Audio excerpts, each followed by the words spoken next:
HoneyBHusband.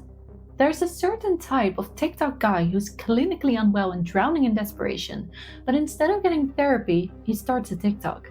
That's how he ended up with HoneyBHusband, real name Ethan, whose entire brand was emotional relationship fantasies, self-insert breakup dialogues, and feminist white knighting disguised as moral insight. But then he dropped a 10-minute video that made one thing painfully clear. He's not just cringe or thirsty for female attention, he's a predator. Ethan's videos look like a mix between therapy roleplay and delusional daydreams. They usually start with him arguing with a fake bro character about how to treat women, only for Ethan to swoop in as the good guy with lines like, "She's not an object, she has her own story." Sounds noble, until you realize every line is self-written, designed to make him look like the ideal boyfriend in a one-man play. He positions himself as a kind, evolved male in a sea of toxic guys, but behind that gentle guy mask is a twisted need for control. His arguments aren't real, they're straw men he invents just to knock them down and make himself look virtuous. To the average viewer, it's just corny, but to younger girls, it sounds emotionally intelligent, thoughtful, safe, which is exactly the problem. In one of the most baffling self-owns in TikTok history, Ethan uploaded a video where he exposed himself. Not under pressure, not to respond to allegations, just voluntarily for some reason. He admits that at age 21, he entered a flirty online relationship with a 16-year-old girl. The justification? He was desperate and wanted a girlfriend. That's not a defense. He describes how she reached out first on Instagram, and he, fully aware of her age, still engaged in back and forth messages and flirtations for a week. It wasn't until someone messaged him privately during a live stream telling him it was wrong that he finally blocked her. 16 reached out to me on my Instagram when I was 21 years of age. They reached out and they were like, "Hey, I like you. Would you like to be in a relationship with me?" And due to poor judgment and due to the fact that at the time I was a bit desperate, which is not an excuse, let me just specify that. I kind of fell for it, and I'm like, okay, I'll see where this goes. So I messaged them, I'm like, yeah, sure. So for a week, we were communicating a little bit, back and forth, flirting, and then on a live stream on my old account, Mr. Easter Island, I specified it on a live stream. And someone on there messaged me like privately, and he's like, dude, like this is not appropriate, and you should block them and just leave it be. So that's what I did. Immediately after I got that message, I went to them, I messaged them, I'm like, it's not okay, and I'm gonna block you. So I did block her, and yeah. Why do you need a stranger for that? The strangest part? No one knew about this until he told on himself. Ethan tried to spin the video as a response to rumors, but no rumors existed. He wasn't trying to clear the air. He was trying to preempt a scandal, control the narrative, and bait sympathy. Are the accusations true? No, none of the accusations people are spreading online is true. And in regards to the situation at hand, yes, it did happen, but everything they've been describing me as is not. Do you know the person's age at the time? Yes. However, due to my lack of proper judgment, I wasn't able to really comprehend why it was incorrect. I'm not trying to silence anyone, he says, except he turned off comments on every video. So why are some comments being filtered or blocked? The honest truth is that, for one, I don't like the spreading of these rumors. In regards to the situation at hand, yes, it did happen, but everything they've been describing me as is not. He also claims he's learned his lesson, only to admit he recently messaged with a 17-year-old who wanted to date him, but instead of blocking her, he let her keep following because she liked his content. Be a better example than what happened recently. Someone reached out to me who was 17, and they're like, "Hey, I'd love to get to know you. I want to see if you want to be friends." Like, and they're kind of leaning into the aspect they wanted to be in a relationship with me. And I'm like, no, like I can't do this. This is not appropriate. And with them. By the way, I didn't block them because they wanted to see more of my content. I'm like, okay, that's fair. He keeps saying he's not the villain and that he's changed, but everything about his actions say otherwise. I also want to point out that this person works with children. Ladies, you're not the only ones who go through baby fever. I do too. Hi everyone, if you didn't know, I work with kids for a living. That's absolutely fantastic. I find this very concerning. HoneyBHusband built his platform on one thing and one thing only: performative emotional safety, the kind of content designed to manipulate teenage girls into thinking he's trustworthy even when he isn't. When he finally spoke about his relationship with a minor, he didn't tell the truth to take accountability. He told it on his own terms, carefully worded, visibly rehearsed, and designed to soften the impact. But I realize now that I could just archive it and just post it now, and if people want to cut it up and turn it into their own positions or beliefs, that I would be able to have the actual evidence there that proves that yes, what I said is a lot different than what these people are trying to portray it as. HoneyBHusband seems to be a thing of the past, considering Ethan deleted his TikTok account, but his content lives on in edits, breakdowns, and callouts. Even without a TikTok account, he's still showing up, just not on his own terms anymore. Tophiachu. There's drama, there's delusion, and then there's Tophiachu, a 30-year-old terminally online creator who became infamous for live streams, breakdowns, and some truly disturbing obsessions. She's been accused of animal abuse, fetishizing minors, threatening viewers, and trauma dumping to an audience of strangers while refusing to get a job. But even with all of that, the story somehow gets worse. Tophiachu started as a chaotic live streamer who often talked about being bullied, but it wasn't long before people noticed her behavior was concerning, to say the least. She ranted about disabled creators, accusing them of stealing her likes and claiming that TikTok gives favoritism to people with disabilities. Girl, you literally said you have a learning disability yourself. What? Then she made it about herself, saying she's the one being restricted. People who are disabled, people who have a handicap, people who have something wrong with them, not being mean, I have a learning disability, but I think they are they're playing favoritism towards them. If you notice, a lot of these people are getting way more likes than what normal people get, and I feel like they should treat these people like normal people and not special. Everybody should be treated normal or equal, and I feel like people, and it's not TikTok, people who see their videos are liking them because they're disabled. Guys, you have to treat these people like they are normal people and not special. You can't like their videos because, and a lot of videos that are being liked, I'm like, these people are not taking an interest. Do they really want to be creators, influencers?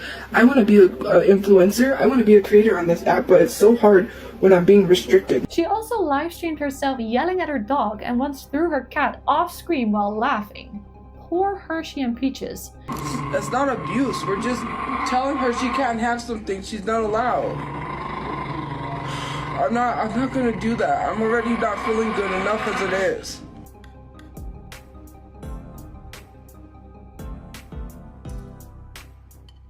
Anyway, while this does make her a horrible person and animal abuser, this does not make her a predator, so why is she in this video? Well, then came the comments about Asian men, and not in a casual way. Tophia would obsess over young-looking Asian creators, comment on all their posts, get banned from their live streams, and then come back on alt accounts. And it wasn't just once. This was full-on online stalker obsession. Viewers eventually put the pieces together, especially after she accidentally revealed disturbing search terms while screen sharing her phone. When confronted, she didn't deny it. She just got mad that people shared the screenshots. Her defense was essentially, how dare you read what I posted publicly? To talk about something the Discord posted about what I like, first of all, they love stalking what I go through in my likes and saying that I like something about grape. I like things and scroll, I don't really pay attention, and the fact that they're sending it in there with minors and putting a trigger warning, that still doesn't make it okay why you're sharing that around. You're literally sharing something around that you shouldn't be. It's really weird. Sorry guys, I have like a sore throat coming on. She then accused one of her biggest critics of being a predator, flipping the narrative instead of facing it. The second photo, they're trying to use the first photo, which I'm not saying the first photo is Photoshop. The second photo is, that girl that's trying to expose me for that sent nudes to a minor. And a lot of people have sent me information telling me they know exactly who she is. It is over for that girl. Why do you think my live stream got reported for bullying and harassment? Because it got exposed. Leslie Clark is her name. Her name is Leslie Clark. Classic Tophia. Deflection, deflection, deflection. But even though that literally wasn't the point, I do have to agree with Tophia that Leslie Clark is indeed a predator. Just look at my Every TikTok Predator Part 1 video if you haven't yet. Shameless plug. Okay, let's go back to Tophia. Then, on livestream, someone asked why she was watching that kind of content, talking about the Asian teen thing.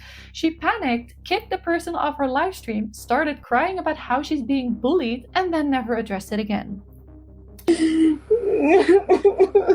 She was also banned from TikTok Live after creating disturbing sim scenarios that violated platform rules. When called out, she claimed she was just gaming and didn't understand what she did wrong. Guys, they took my live stream access, I appealed it, and they took it. So now I can no longer go live ever again. I was just playing Sims. Sure, and the cat toss was just enrichment. Meanwhile, her family, known as the Sidels, were evicted from a motel and ended up living in their car. A hotel worker alleged they didn't pay, and when they left their room, it was disgusting. And her mom literally pooped on the sidewalk? What is wrong with this family? That when they were kicked out this morning, they parked outside of the parking lot, and their mom or grandma took a shit on the sidewalk. Tophia's response? Threatened to sue the maid for telling her business. First of all, the maid had no rights to share any of my personal and private business, and it would be in her best interest not to respond to comments in her page because she's going to incriminate herself and lose her job. I got several videos I am sending over to corporate, and I am going to make a call to let them know that she is putting my business out there. She's a maid, so she should not be telling anybody anything. Second of all, I did not talk about the maid, and if she sees this video, I didn't talk about you. I don't know you personally. You don't know me personally. Just because I'm a public figure doesn't give you the right to go and tell everyone my business, because you don't know what I was going through or what I was struggling with online.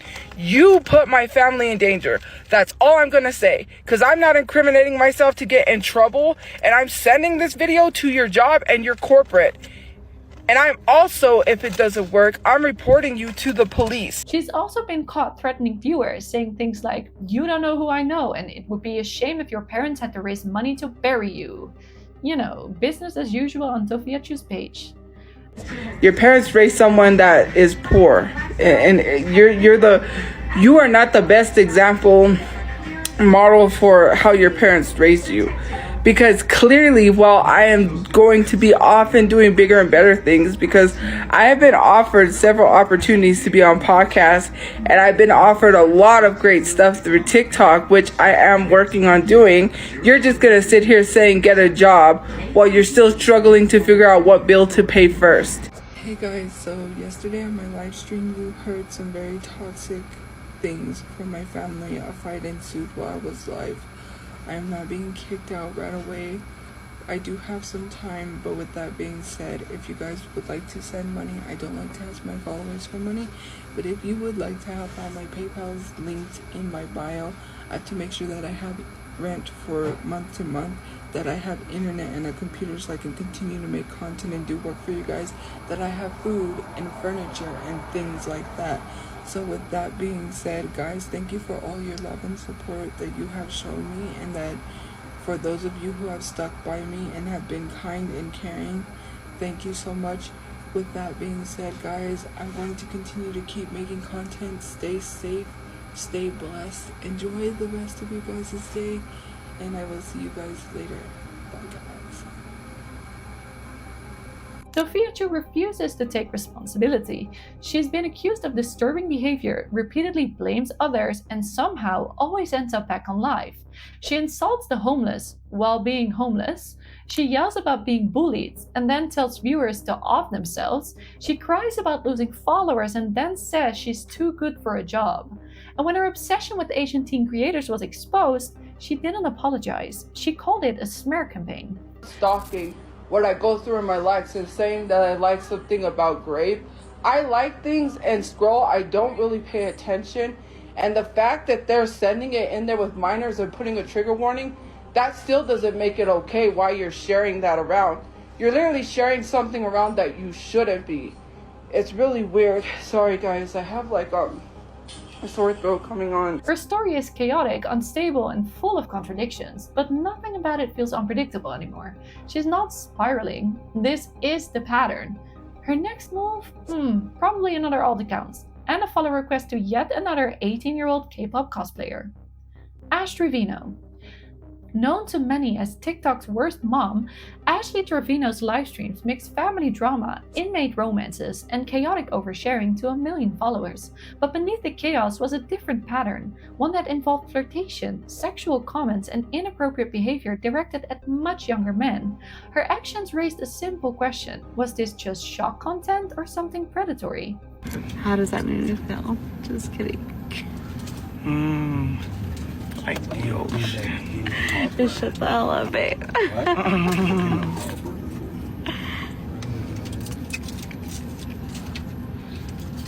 Why is his phone vibrating? I literally even Ashley Trevino got famous for live streaming and calling with her husband while they were still in prison. Let's put some emphasis on the fact that it's plural. Husbands in prison. One of them was locked up for aggravated robbery, arson, and murder. Another for, again, you guessed it, murder. And then she also dated a few other prison guys, one of which was allegedly charged with human smuggling and domestic violence. And another who was already charged with murder, and while he was already in prison, was charged again for murdering 2 teenage girls. Sounds like lovely people. Who in their right mind would date a literal murderer? She says she has a thing for bad guys, but Ash, there's a difference between liking guys on motorcycles and guys who are in jail for 45 years because they murdered teenage girls. Like, you're letting these men around your daughters. We get the name TikTok's first mom now, right?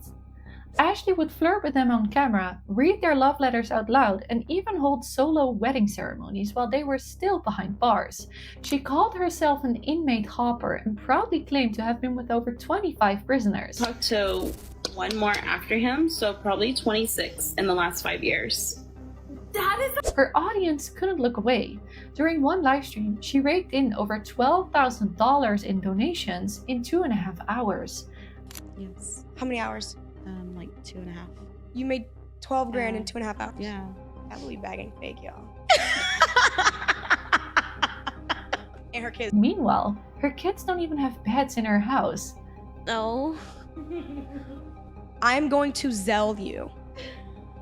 I'm going to give you money for, I want a bed, 2 mattresses, 2 of them. I want a headboard and 2 nightstands. I'm going to order that before you leave this house today. And I'm going to insert the clip of the receipt. There's a story behind that. Yeah, it's bad when a 22-year-old OnlyFans model has to lecture you on the fact that you should have beds for your daughters.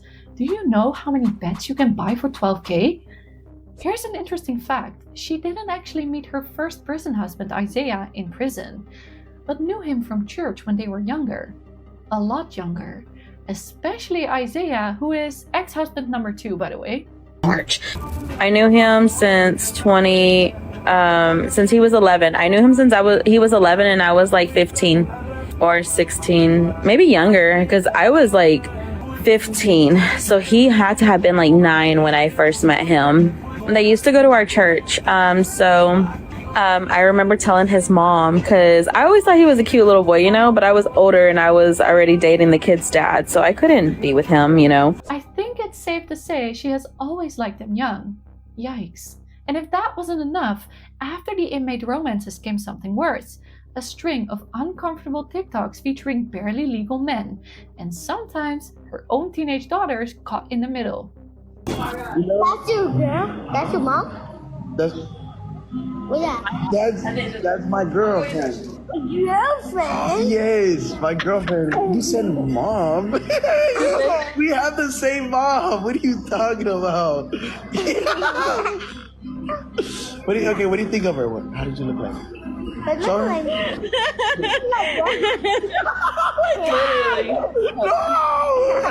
Yo! Oh my god, okay, oh my god. I really hope y'all didn't hear that. How are we gonna fit on the bed? You look like grandma. Yo! You look like grandma. I cannot.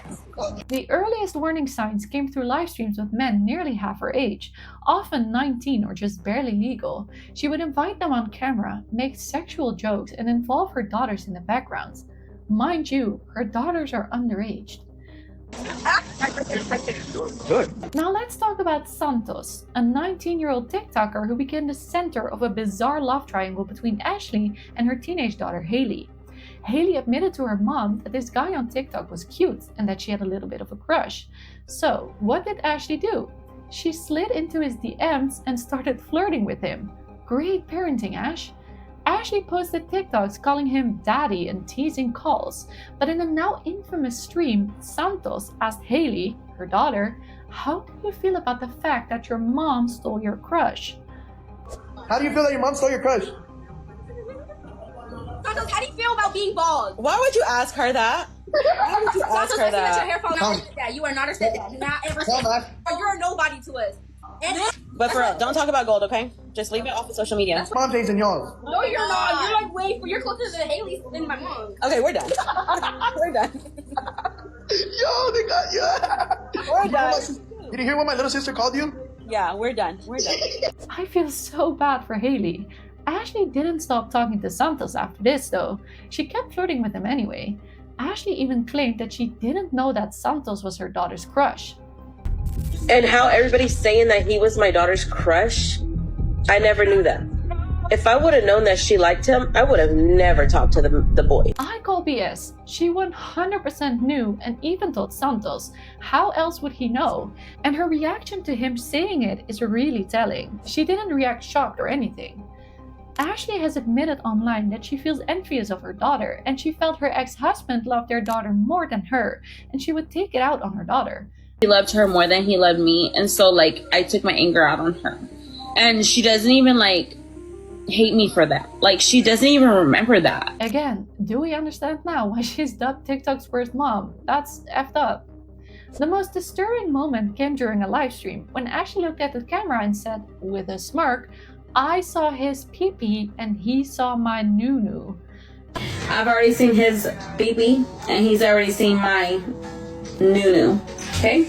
She didn't name who she was talking about, but given the timing, many assumed she was referring to Santos, the same 19-year-old her daughter had a crush on. Whether that's true or not, the implication was clear. Some kind of mutual exposure on or off camera with someone barely out of high school. Even Ashley's most loyal fans couldn't defend it.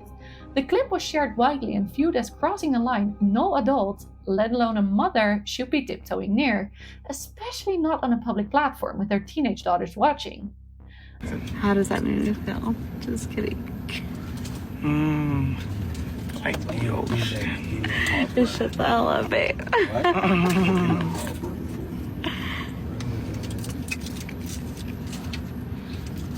Why is his phone vibrating? I literally even After Santos came Santi. Santi was yet again a barely legal 19-year-old boy. Mind you, Ashley is 36. Seriously, what is wrong with this woman that her type is either barely legal or is in prison and has murdered someone? What in the childhood trauma is going on? In one stream, she looked at 19-year-old TikToker Santi and said directly, "Come sleep with me tonight, he's ready for the punani." This wasn't subtle and it wasn't a one-time slip. Ashley doubled down with comments like, "You'll want to smell the nunu," delivered it with a grin to her audience. She said this so casually. Does this woman have no shame? Ashley didn't just flirt with young men. She built her entire image and content around it. She referred to herself as an inmate hopper and once said, I'm an inmate hopper, of course I am. And guess what? If your boyfriend was in prison, I'd take him too, baby. Eventually, after more than 140,000 people signed a petition to get her removed from TikTok, TikTok responded. Her accounts were banned and her content was wiped, but the damage was already done. Poor kids. DKane. DKane, also known as DK, seemed like just another TikTok thirst trapper. Shirtless, lip-licking, and clearly targeting the teenage audience TikTok is infamous for, DK gained popularity by doing exactly what other predators have done before him. Play dumb, act harmless, and post just enough suggestive content to keep the views and the minors coming. DKane rose to TikTok stardom by appearing in the streams of TikTok comedian Lalo, where he was used as a human punchline, a bumbling, slow-witted guest who let others insult him on camera. He became lovable to some, pitiful to others, but to most, just entertaining background noise. Until it got dark. That's when DK proudly showed off the 13 tattoo in his forehead, claiming it stood for MS-13, the Salvadoran street gang known for execution and brutal crimes, the same gang that allegedly murders people for impersonation. His friends warned him, fake claiming MS-13 wasn't just stupid, it was deadly, but DK laughed it off. That was his entire brand, never taking anything seriously, even if it might get you killed by some very scary dudes. Seriously. 1 in that 3, you know what, bro? DKane, I promise you, DKane, I'm not saying this in a bad way. You are not a member.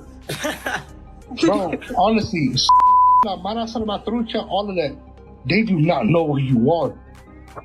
So the moment you come impersonating something that you ain't, it's over for you, bro. I'm trying to put you on the right path, bro. I'm not hating on you.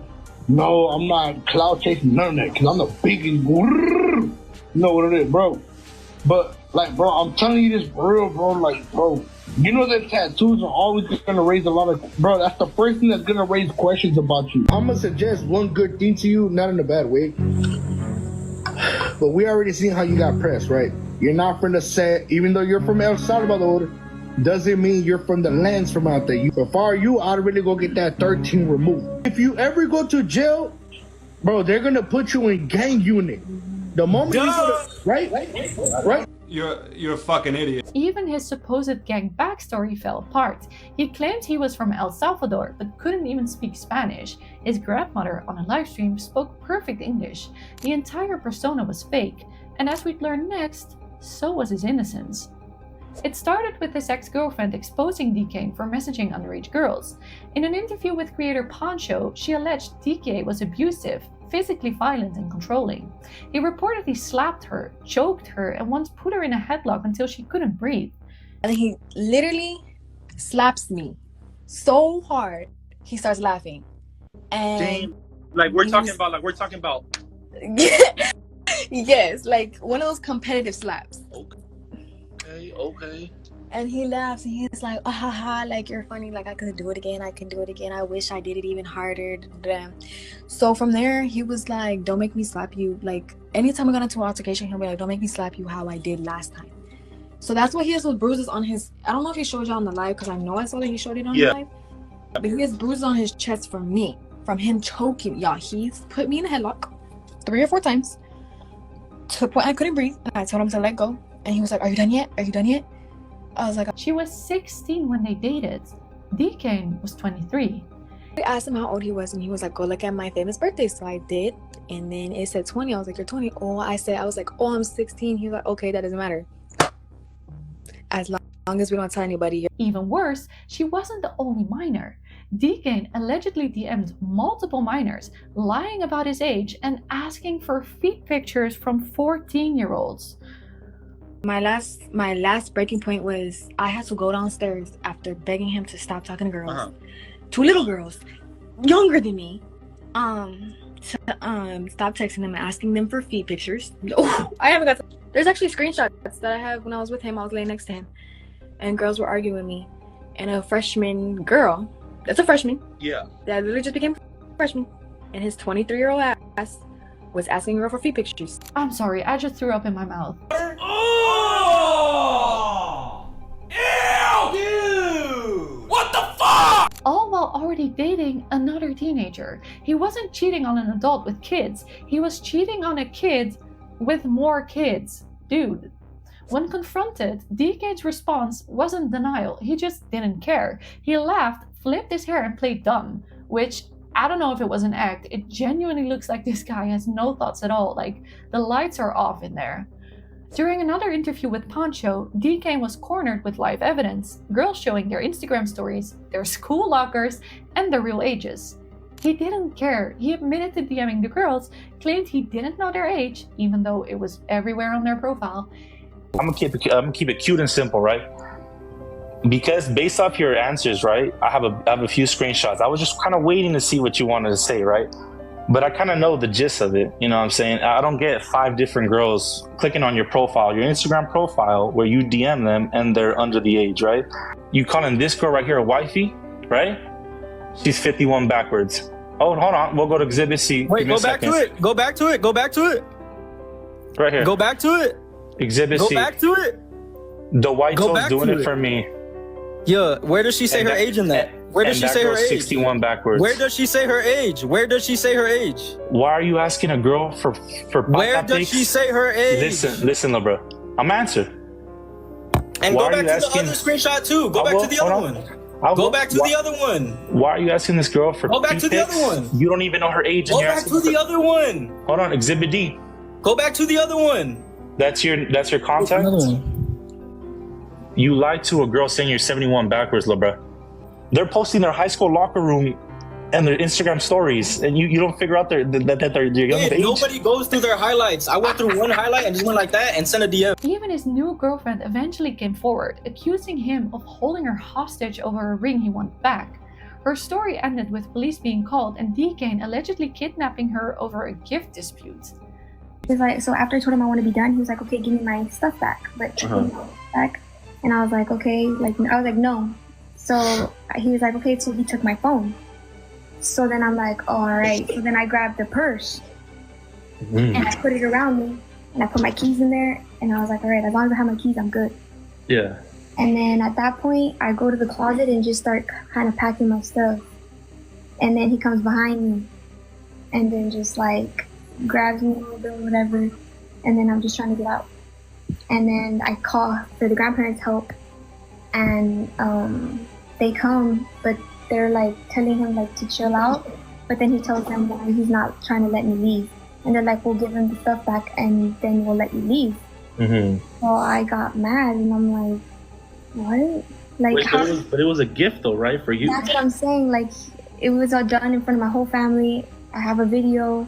He went with my mom to go buy the ring. My mom even helped him, like, I think, with a little bit of the money. Somebody call the cops! Hey, alright. Dude, bro! And that went on for like 30 minutes to an hour until my mom finally got there and the cops got there. As of now, DKane is still posting, still gaining millions of views, still attracting fans, and despite everything, abuse, grooming, impersonating a gang, and allegedly stabbing his grandparents, which I didn't get into because that's a whole other story, he remains unbanned. Little QB. At first glance, Brett, better known online as Little QB, is a 29-year-old religious content creator. But if you dig a little deeper, you'll find a deeply unstable man whose obsession with purity, submission, and control spirals into something far more disturbing. Little QB's online journey began in 2009 on YouTube, where things were surprisingly normal. He had a girlfriend, made couple vlogs, and even got decent views. But as time passed, his content shifted.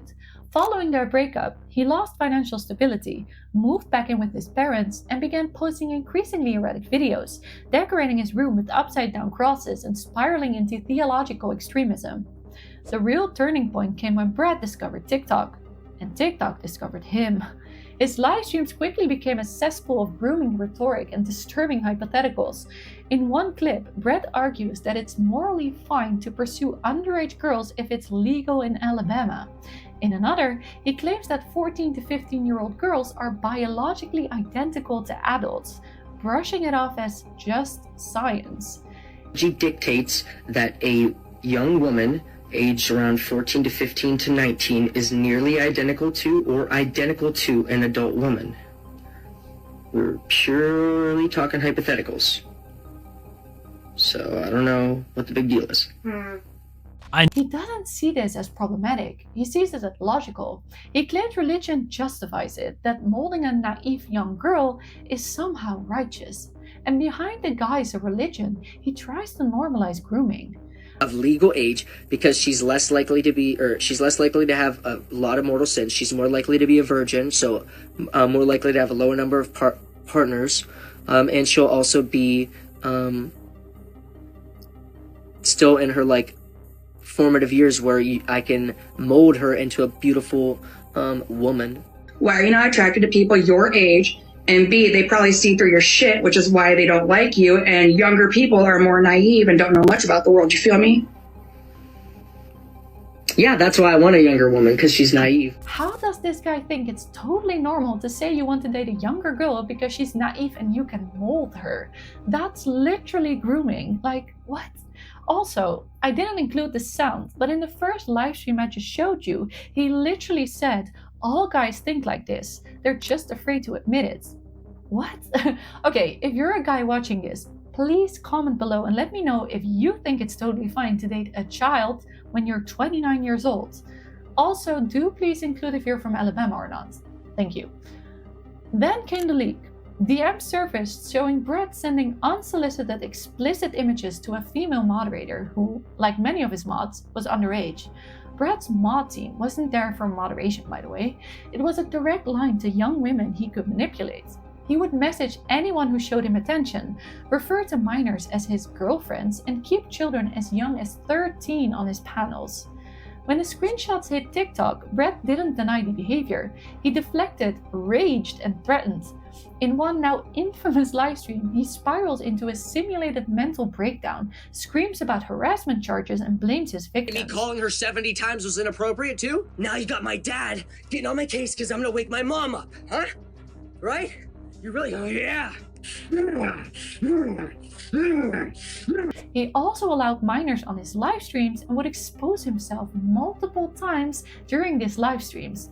What followed was a full-scale meltdown. On one panel hosted by creators discussing his behavior, Brett burst in mid-live stream, shouting about his dead grandmother and demanding they stop talking about him. Never doxed anyone on my live. No, I didn't. I never did that. I never did that. Who?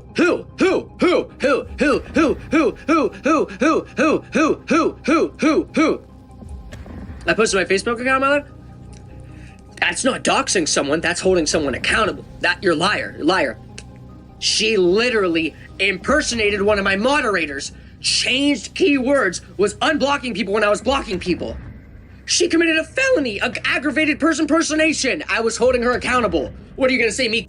All while claiming he was the true victim, spinning it as a trauma response. Dude, I have trauma from doing research on you. Take this live down, I swear to God. You take this live down! Take this live down! I swear to God, you motherfuckers will pay! You'll pay! You'll fucking pay! Even as more victims came forward and new accounts surfaced of Brett messaging minors and exposing himself on live streams, he doubled down. He claimed he was being seduced. He said they were teasing him. He made new TikTok accounts. He never stopped. What? Me?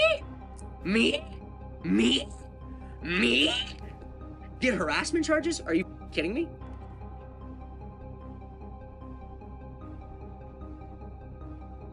That was a hilarious joke.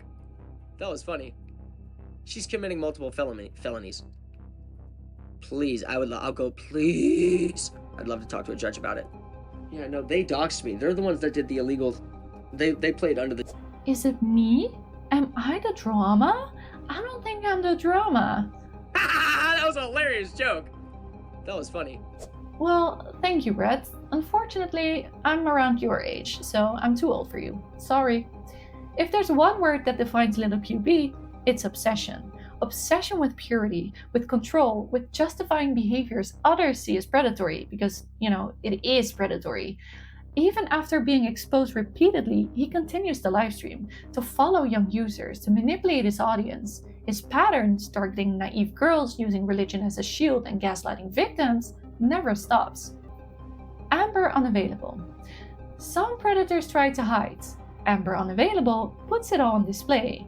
Loud, unfiltered, and constantly in public, she doesn't creep into your timeline. She barges in wearing a shirt that says, "Stuff me daddy." And behind the layers of quote-unquote comedy and cringe is something much darker.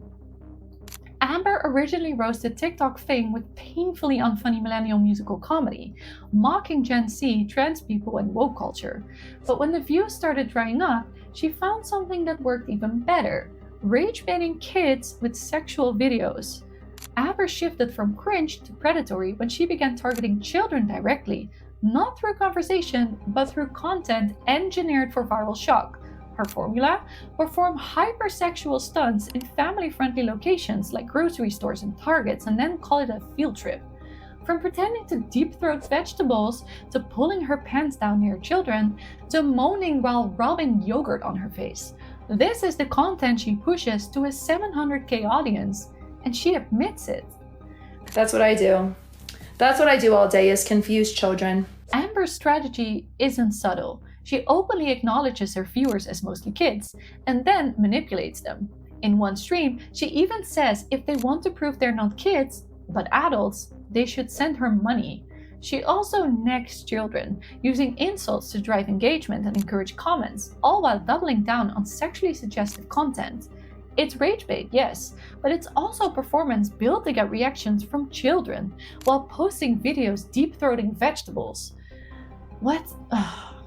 Eventually, her public stunts caught up with her.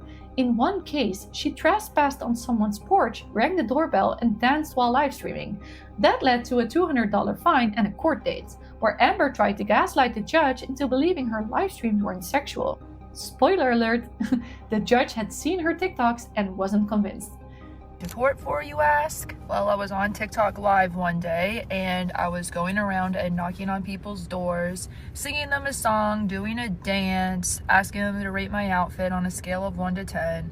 You know, very innocent things like this. And I rang someone's Ring doorbell and they recognized me from TikTok and told me to get the fuck off their porch. So I proceeded to get the fuck off their porch and I went home. About an hour later, a police officer shows up at my house and writes me a $200 fine for trespassing. Call me naive, but the police are allowed to just make shit up? Trooper Little attested to defendant walking door to door in the neighborhood asking kids sexual questions? Are you out of your mind?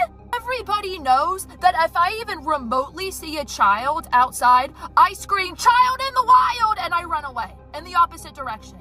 I not only do not talk to them, I run in the complete opposite direction. You're allowed to just make up something? And you know what the judge said to me? You're giving a false testimony because I've seen stuff on TikTok that's very sexual and shouldn't be allowed on there. So naturally, when I came to the stand, the first thing I said is that TikTok would never allow me to stay on live if I was doing anything remotely sexual, especially towards a child. Are you out of your mind? I had to explain to him, sir, there are very different guidelines for TikTok live versus TikTok. We are talking about live streaming right now. He didn't even know we were talking about live streaming. Oh God. He was like 80 years old. He didn't even know what live streaming was. His response to me explaining him that the guidelines are different, well, you're giving a false testimony. This is a false no! Amber insisted that TikTok's lack of enforcement meant her content was fine. But this is the same woman who spread yogurt on her face while moaning, made out with her dogs, and asked kids if they want to see her meerkat. Want to see my meerkat? Want to see my meerkat? Want to see my meerkat? And when asked about the sexualization of her alien doll son, she responded with, "Your pee-pee so big and so strong and so mighty." That's not parody. That's exploitation hiding behind a joke. Your pee-pee so big and so strong and so mighty, there's nothing your pee-pee can't do. Amber Unavailable has been reported. She had the police called on her. She's been to court. But somehow she's still on TikTok. Still live, still monetized, still targeting kids. And while she deflects criticism by citing her mental health and addiction struggles, the reality is Amber made a choice. She found that doing the most outrageous, sexually suggestive things for kids made her rich. And she ran with it. Jorobe. At first glance, John Robert Bell, better known as Jorobe, was everything TikTok claimed to value. A self-proclaimed male feminist, youth pastor, and vocal advocate for consent, he built a following of over 4.6 million users by calling out bad behavior. His content tackled gender issues, social justice, and toxic masculinity, usually with smug charisma and moral certainty. His feud with the infamous vegan teacher shot him into viral territory. Fans saw him as TikTok's voice of reason, a kind, safe male presence in a chaotic digital space. But underneath his polished persona was something far darker. While preaching about power dynamics and online safety, Jorobe was allegedly exploiting the very platform he dominated, using it to build inappropriate bonds with vulnerable teens. often boys. And when the first allegations dropped, the disconnect between his brand and his actions was devastating. It began with one creator, Dylan, who came forward in 2021. He described how Jorobe followed him when he was still a minor, joined his live streams and asked for a Snapchat, and then suggested they get an Airbnb together for Dylan's 18th birthday. That was 3 months away. Jorobe allegedly sent shirtless pics, asked if Dylan's parents let him travel, and slowly isolated him from his friends. It escalated into promises of alcohol and a one-bedroom stay out of state. Okay, mind you, John Robert is 26, 27, talking about spending the night with someone who just turned 18. Like, what? Also, he started talking to him when he was 17 and waited for them to meet in person until it was legal. If this isn't grooming, I don't know what is. Jorobe. Here's a picture of him if you don't know him by his name. John is a disgusting and terrible hypocrite who abuses his platform by using his clout to groom and prey upon underage boys. He has done this to multiple people, including me. John first followed me whenever I had about 30,000 followers and joined my live stream and asked for my Snapchat, so I gave it to him. After Snapchatting for a few weeks, I invited him to a Zoom call with me and my other TikTok friends, which we did daily. After about a week of John joining the Zooms, he asked me if I wanted to get an Airbnb with him on my 18th birthday, which was over 3 months away. At the time, I thought it was a good idea, and initially, it was supposed to be with other people. This is him asking me who we should invite. After a few more days, I realized those were not his true intentions. He started to send me links to one-bedroom Airbnbs, and he offered to purchase me alcohol if I went. And this is him talking about the one-bedroom, and I was like, could we find one for like 2? That would be better. As you can see, he immediately changed the subject. A little over a week goes by, and then I decide to invite one of my IRL friends to the Zoom, and this is what John sent me. He knew that I did not want to get the Airbnb, so he thought if he invited one of my IRL friends, I would want to go. That's him asking when he was going to turn 18. My friends would go into separate FaceTime calls, and it felt like me and John were always left out, and he tried to convince me that they were talking about me and that they weren't my real friends and that he was my only real friend. It worked, and I believed him. A few days later, I got a FaceTime call from all of my friends, and I answered, and in those FaceTime calls, during the Zooms, they were talking about how John was grooming me, and whenever they confronted me with this, I was very defensive. A few hours later, I called back and talked to them, and I finally realized that John was grooming me. I decided to cut John off and not confront him about anything. I didn't say anything for the past 8 months because I thought I was the only one until recently I found out that there are multiple people that John has groomed. John does not deserve to have any type of platform because if he does, he will continue this behavior and will not stop preying on teenagers. He's a disgusting and terrible person. Soon after, others stepped forward. One creator, Coco, shared eerily similar experiences. Long gaming sessions, emotional bonding, talk of conventions, offers of alcohol, and inappropriate late-night texts. The tactics were consistent: flatter, befriend, isolate, and groom. According to the victims, he thrived in group chats of mostly minors, exploiting his clout to build loyalty and test boundaries. In some Zoom calls, he allegedly had teens take sexual compatibility tests while being the only adult present. Story of this man right here, and if it gets taken down for harassment or bullying, I will be livid. It all starts about 7 months ago when he follows me back. I almost instantly messaged him saying, "Hey dude, I'm a big fan. I can't believe you followed me back. Do you think you'd want to play Minecraft sometime?" Because I asked most of my new mutuals if they wanted to play Minecraft because I was addicted to the game at the time.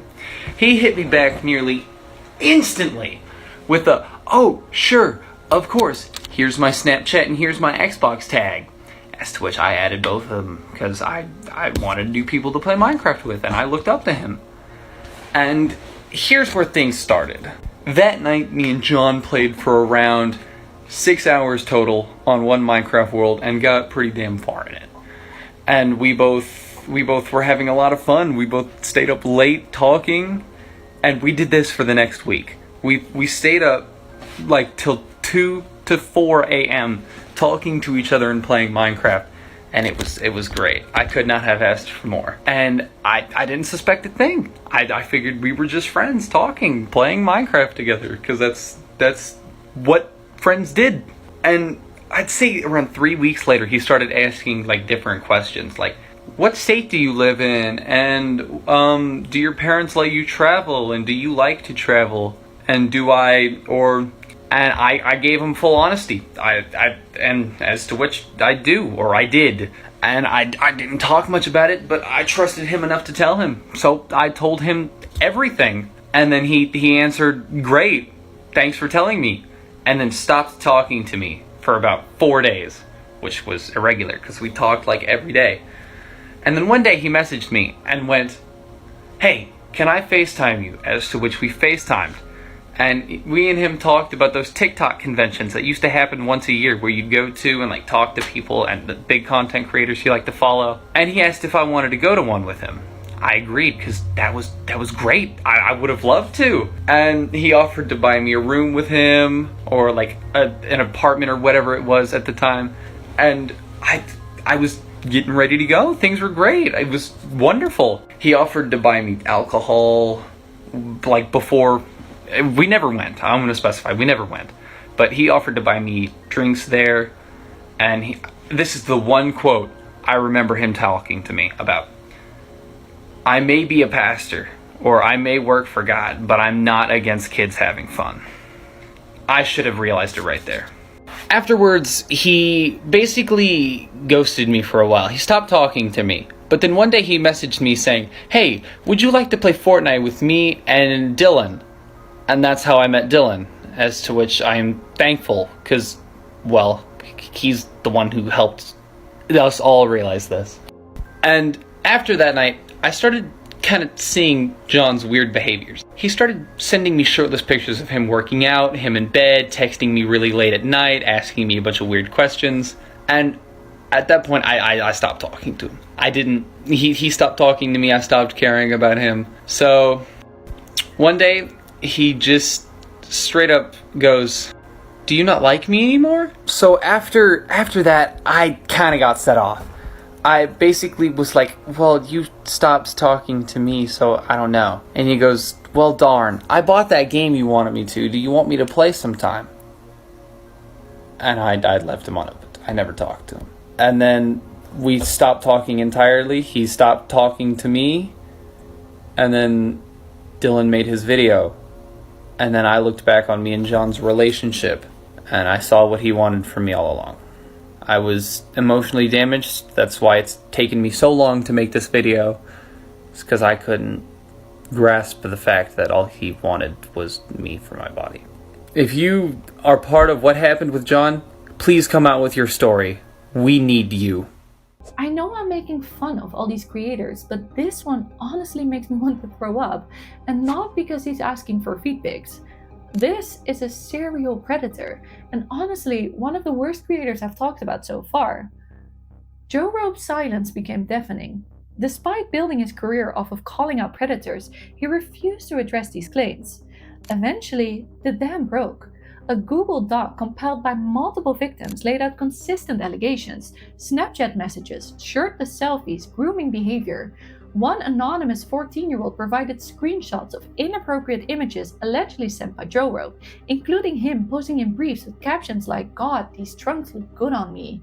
He also sent this 14-year-old highly inappropriate messages. The sad part is that all these minors were fans of him, and he took advantage of that.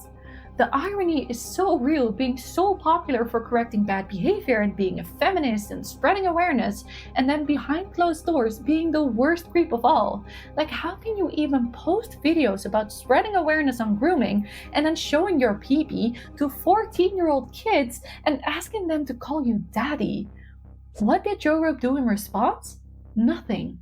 No apology video, no explanation, no defense. He deleted his TikTok, his backup, his Instagram, his Snapchat, gone. But it didn't stop there. Online sleuths found he had worked as a youth pastor, private piano teacher, and church finance manager.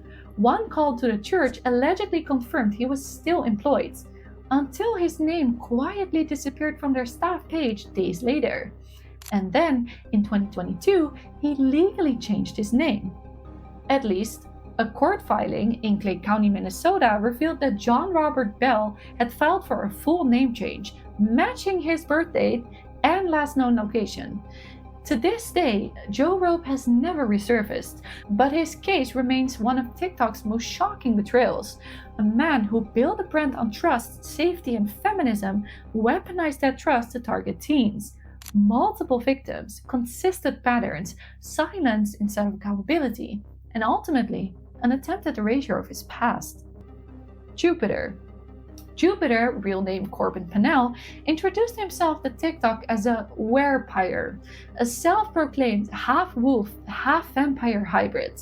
He posted videos in costume, claiming he could live for thousands of years and transfer magical powers through rituals and blood.